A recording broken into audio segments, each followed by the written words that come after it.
सभी को प्रणाम। आज हम जन्म शताब्दी पुस्तक माला 31 शुरू करने जा रहे हैं। 5 प्राण, 5 कोश, 5 देवता। आइए परम पूज्य गुरुदेव वंदे माता जी का हृदय में स्मरण करें और इस पुस्तक की गहराई को उनके आशीर्वाद से समझने का प्रयत्न करें। एक गायत्री मंत्र मन ही मन। ओम भूर्भुवः स्वाहा तत्सवितुर्वरेण्यं भर्गो देवस्य धीमहि धियो यो नः प्रचोदयात्। हर पुस्तक की शुरुआत में माँ हमसे कहती हैं कि यह पुस्तक अर्थात यह ऑडियो आदिशक्ति माँ गायत्री की कृपा से हमारे पास आया है। इस ऑडियो को सुने, परिवार में सबको सुनाएं, मुख्य अंशों को नोट करें, उन्हें अपने आचरण में ढालें। ऑडियो को सुनकर किसी अन्य पात्र अथवा व्यक्ति को दे दें ताकि ज्ञान का आलोक जन जन के जीवन को प्रकाशित करता चले, दीप से दीप जलता चले। आप भी अच्छे विचार समाज में बांटें। तो अब हर बार माँ हमसे कहती हैं तो हमको ध्यान रखना है कि अगर हमको कुछ अच्छा मिला है किसी ऑडियो से तो हमें उसे मैक्सिमम लोगों तक, ज़्यादा से ज़्यादा लोगों तक पहुंचाना है, उसमें अपने भाव को डालकर। आपको उस ऑडियो में सबसे अच्छी बात क्या लगी, कौन सी ऐसी बात है गुरुदेव की जो आपकी अंतरात्मा को स्पर्श कर गई, उसको नोट करते हुए आगे भेजना है। अब गुरुदेव इसमें क्या बता रहे हैं? 5 प्राण हैं और 5 ही कोश हैं और 5 ही देवता हैं। हर प्राण का से रिलेटेड एक कोश है और उससे रिलेटेड एक देवता है। गुरुदेव कह रहे हैं, देवियों भाइयों, मैं आपसे एक दिन 5 देवता के बारे में वर्णन कर रहा था। सारा का सारा ब्रह्मांड एक पिंड के समान है। पिंड का मतलब है हमारा शरीर। यह एक बड़े विशाल ब्रह्मांड का प्रतीक है। जो ब्रह्मांड में है वही हमारे शरीर में विद्यमान है। पिंड के भीतर क्या क्या भरा पड़ा है, यानी गुरुदेव यूनिवर्स से कंपैरिजन कर रहे हैं। बोल रहे गुरुदेव कि जो हमारा ये जो शरीर है ये पूरा यूनिवर्स लेकर घूम रहा है अपने अंदर, सब कुछ है इसके अंदर। और वो सब कुछ में क्या क्या है? इसमें 5 तत्व भरे पड़े हैं, 5 प्राण भरे पड़े हैं। 5 तत्व मतलब क्या हो गया? अग्नि, वायु, आकाश, पृथ्वी और जल। तो 5 तत्व इसके अंदर है, 5 प्राण इसमें है और यही 5 देवता है। 5 प्राण मतलब अपान, उदान, व्यान, हमने सबने पढ़ा होगा, सुना होगा। इन प्राणों की बात गुरुदेव यहाँ पर कर रहे हैं। यही 5 देवता हैं। अब यही 5 देवता भी हैं। किस तरह है? मनुष्य अगर भीतर के देवता को जगा ले तो बाहर के देवता स्वयं खिंचे चले आते हैं। भीतर का मैग्नेट जब खींचता है तो वे स्वयं खिंचे चले आते हैं।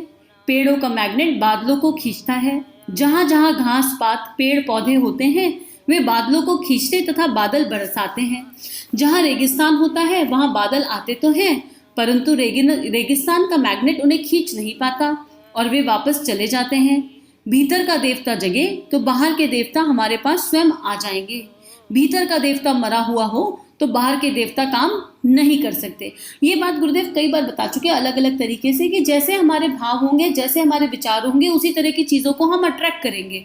तो अगर भीतर देवत्व का जागरण हो गया तो बाहर जितनी भी दैवीय शक्तियां हैं वो ऑटो पायलट मोड पर हमारी तरफ खींची चली आएंगी, क्योंकि उनको भी कलयुग में ऐसे लोग चाहिए जिनकी भावनाएं शुद्ध, विचार पवित्र हों। तो यही बात गुरुदेव अब दूसरे तरीके से समझा रहे हैं और वैज्ञानिक दृष्टिकोण से समझा रहे हैं। आगे गुरुदेव एग्जाम्पल में बता रहे हैं, विवेकानंद का देवता जगा तो रामकृष्ण परमहंस आए और झल्लाकर कहा, तू बीए के हेर फेर में पड़ा है, चल हमारा काम रुका पड़ा है। रामकृष्ण परमहंस विवेकानंद के अंदर की कसक को समझ गए। उनके पास नित्य हजारों लोग आते थे जिनको किसी प्रकार की मुसीबतें होती थी। वे उन्हें थोड़ा आशीर्वाद वरदान देकर विदा करते थे, परंतु रामकृष्ण परमहंस विवेकानंद के पास रोज जाते थे। एक बार विवेकानंद ने कहा, आप क्यों आकर हमें तंग करते हैं? हमारा मन जब होगा तो हम आएंगे, आप हमें परेशान ना करें। रामकृष्ण परमहंस ने देखा कि इसके अंदर कसक है, इसी से हमारा काम हो सकता है और उन्होंने उसे धन्य कर दिया। हमारे गुरु भी हमारे पास आए और हम धन्य हो गए। कितना अच्छा एग्जाम्पल। विवेकानंद जी जब नरेंद्र थे तो उनके अंदर एक कसक थी। वो जिससे मिलते थे उससे पूछते थे कि आपने भगवान को देखा है, क्या आपने भगवान को देखा है? और उनको कोई नहीं मिला ऐसा, ठाकुर के मिलने से पहले उनको कोई ऐसा नहीं मिला जो ये कह दे एक बार में कि हाँ मैंने भगवान को देखा और मैं तुम्हें दिखा सकता हूँ। और विवेकानंद जी आर्य समाज को पूछते थे और पढ़ाई, ब्रेन इतना शार्प, 13% ब्रेन विवेकानंद जी का एक्टिव था और यूजली हम लोगों का 5-7% भी एक्टिव नहीं होता पूरी तरीके से। तो ऐसी शार्प ब्रेन, ऐसी शार्प पर्सनालिटी कि अगर संसारिक उस पर निकल जाते तो करोड़ों कमाते और अपना जीवन जीते, लेकिन नहीं, उनके अंदर एक कसक थी, एक अजीब सी बेचैनी थी कि उन्हें कुछ करना है पर उनको मार्ग चाहिए था, उनको दिशा नहीं मिल रही थी। और ठाकुर तो महाकाली के भक्त, ठाकुर तो स्वयं भगवान और उन्होंने पहचान लिया वो। और जब उन्होंने पहचाना और विवेकानंद जी ने उनसे पूछा कि आपने भगवान को देखा है, तो ठाकुर ने इंस्टेंट कहा हाँ मैंने देखा है और मैं तुम्हें दिखा सकता हूँ। और इस बात से विवेकानंद जी उनकी तरफ अट्रैक्ट होने लगे। और शिष्यत्व की डेफिनेशन ऐसी है कि पहले गुरु शिष्य के पीछे भागा, पहले ठाकुर भागते थे विवेकानंद जी के पीछे, पर एक समय फिर ऐसा आया जब ठाकुर परीक्षा ले रहे थे और विवेकानंद जी रोज मठ जाते, रोज ठाकुर के पास जाते, ठाकुर उनकी तरफ देखते भी नहीं। कई समय तक ऐसा चलता रहा, महीना 1.5 महीना, लेकिन ठाकुर उनकी तरफ देखते भी नहीं। तो एक दिन ठाकुर ने पूछा कि तू रोज आता है, मैं तेरी तरफ देखता भी नहीं, तो फिर क्यों आता है? तो विवेकानंद जी ने कहा कि मैं आता हूँ, आपके दर्शन करने आता हूँ, मैं आता हूँ, मेरी आत्मा को सुकून मिलता है, मुझे अच्छा लगता है। तो इससे क्या मतलब है कि आप मेरी तरफ देख रहे हो या नहीं देख रहे हैं? मैं इसलिए नहीं आता कि मुझे आपकी अटेंशन चाहिए या आपका प्रेम चाहिए, मैं आपसे प्रेम करता हूँ इसलिए मैं आता हूँ। प्रेम की और शिष्यत्व की पराकाष्ठा देखिए। तो कितना सुंदर गुरुदेव ने एग्जाम्पल उठाया। आगे गुरुदेव बता रहे हैं, मित्रों, मरी हुई लाश का पता लग जाए तो कुत्ते पहुंच जाते हैं तथा लाश को खाकर खत्म कर डालते हैं। देवताओं के बारे में भी यही बात है। हर एक के पास देवता नहीं आते, वे पूजा करने प्रसाद चढ़ाने वालों को अपनी शक्ति कृपा नहीं देते। देवता 100 रुपए के प्रसाद के पीछे नहीं दौड़ते। देवता भिखारी नहीं होते, हम कचौड़ी खिलाएंगे, हमारा काम कर दीजिए। उनकी हैसियत इतनी कम नहीं कि वे कचौड़ी के लिए जाएं, बड़े काम के लिए जाएंगे। मित्रों, 100 रुपए में भगवान मनोकामना पूर्ण नहीं कर सकते। हमको भगवान की गरिमा का ख्याल रखना होगा, आदमी के अंदर के खजाने का ध्यान रखना होगा। पहले जमाने के लोग खजाने का पता लगाते थे, कहाँ कहाँ मिट्टी के अंदर सोना, चांदी या अन्य धातुएं गड़ी हैं। उसी प्रकार देवताओं का प्रवेश वहां होता है जहां व्यक्तित्व के कण का खजाना होता है।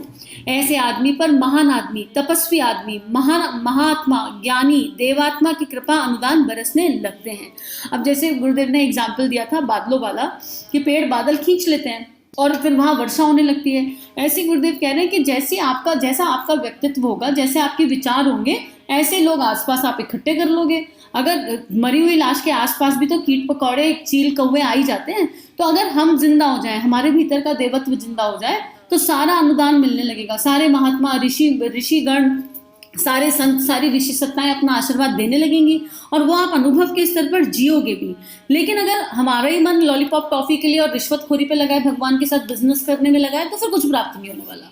भगवान कोई ऐसी चीज नहीं है जिससे बैठ के बिजनेस डीलिंग की जाए कि नहीं भगवान जी आप हमें ये दे दो, हम आपको ये दे देंगे, आप हमें ये दे दो, हम आपको दे देंगे। ऐसा नहीं होता। और फिर उसमें भी स्वार्थ के लिए अपने छोटे लॉलीपॉप टॉफी मांग रहे हैं, बच्चे की नौकरी लगवा दो, शादी करवा दो, ऐसी चीजें मांग रहे हैं। कोई पॉइंट नहीं है इन सब चीजों का। तो यही गुरुदेव बता रहे हैं कि अपने दृष्टिकोण को ऊंचा करो, दृष्टिकोण और सोच बदल जाएगी तो चीजें अपने आप ठीक हो जाएंगी और भीतर के पांचों देवता जागृत हो जाएंगे।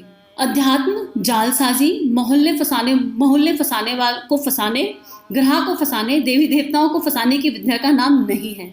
अध्यात्म आदमी के व्यक्तित्व के विकास का नाम है। आसान नहीं है, दुधारी तलवार है। अध्यात्म की राह पर वही चलते हैं जो साहसी होते हैं। अगर साहस है तो इस राह पर निकलिए, और अगर मन में भय है तो ये राह नहीं है, फिर पहले भय से निकलिए। और भय से बाहर निकलने के लिए भी शक्ति अध्यात्म की काम आएगी। तो गुरुदेव ये कह रहे हैं कि आपका व्यक्तित्व इतना सुंदर हो जाएगा, और जब आप ऐसे सुंदर फूल बन जाओगे कि आप में से खुशबू निकलेगी, और जब वो खुशबू निकलेगी तो चारों तरफ फैलेगी, तो मधुमक्खियां अपने आप आके मंडराने लगेंगी भवरा शहद निकालने के लिए। इसी एग्जाम्पल को गुरुदेव लिख रहे हैं, सुंदर फूल से जब सुगंध निकलती है तो मधुमक्खियां स्वयं आ जाती हैं। उसी प्रकार मनुष्य का खिला हुआ फूल की तरह व्यक्तित्व होना चाहिए। गुरु, महात्मा, संतों और देवताओं को फंसाने की विद्या मत करो, इसमें फायदा नहीं। देवता बड़े जबरदस्त हैं। मछली को पकड़ने के लिए आटे की गोली बंसी काम आती है, ऐसे देवता नहीं। देवता से दूर रहो, वह तो हमारे भीतर है। उसी जगह अपने भीतर वाले देवता को विकसित किए बिना बाहर के देवता को हम प्रसन्न नहीं कर सकते हैं। अगरबत्ती बताशे चढ़ाकर देवताओं का मखौल ना करें। हमें अपने भीतर के देवता का विकास करना चाहिए। इसी का नाम जप, इसी का नाम ध्यान, इसी का नाम चंद्रायण व्रत है। चंद्रायण व्रत की बात उठी है तो बता देते हैं कि चंद्रायण व्रत आने वाला है। गुरु पूर्णिमा से चंद्रायण साधना शुरू होगी और राखी तक चलेगी। बहुत ही श्रेष्ठ साधना है। उसके बारे में डिटेल पहले भी पिछली बार भी यूट्यूब पे आई है, इस बार भी आ जाएंगी। नहीं है तो आप पुराने ऑडियोज में जाकर देख लीजिए।